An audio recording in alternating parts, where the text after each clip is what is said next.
সিঙ্গাৰটো নলওঁ আজিকালি মানে নতুন সিঙ্গাৰ দিলে জুবিনে ক'লে যে ৩৫,০০০ গীত গোৱাৰ পিছতো বেষ্ট ছিংগাৰ এৱাৰ্ড লৈ কোনো লাভ নাই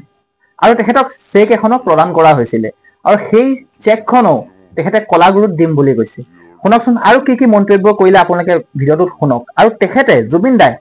উঠি অহা কিছু শিল্পী বা উঠি অহা প্ৰজন্ম বা উঠি অহা লোকৰ বাবে কেনেদৰে তেখেতে চিন্তা কৰিছিল আপোনালোকে এই ভিডিঅ'টোত সম্পূৰ্ণ শুনিলে গম পাব এই মহান ব্যক্তিজনে যে কেনে তেখেতৰ চিন্তাধাৰা কেনে আছিল আপোনালোকে ভিডিঅ'টোত সম্পূৰ্ণকৈ শুনিলে গম পাব গতিকে আপোনালোকে ভিডিঅ'টো শেষলৈকে চাওক বেষ্ট সিঙ্গাৰটো নলওঁ আজিকালি মানে নতুন সিঙ্গাৰ দিলে মই ভাল পাওঁ যি এৱাৰ্ডে নহওক আৰু ৩৫,০০০ গান গোৱাৰ পিছত আৰু বেষ্ট সিঙ্গাৰ এৱাৰ্ড লৈ একো লাভ নাই চ' তথাপি দিছে এনিৱে যিখন চেক দিছে সেইখন মই কলাগুৰুত দিম so' thank you very much thanks সৰু কথা এটা কওঁ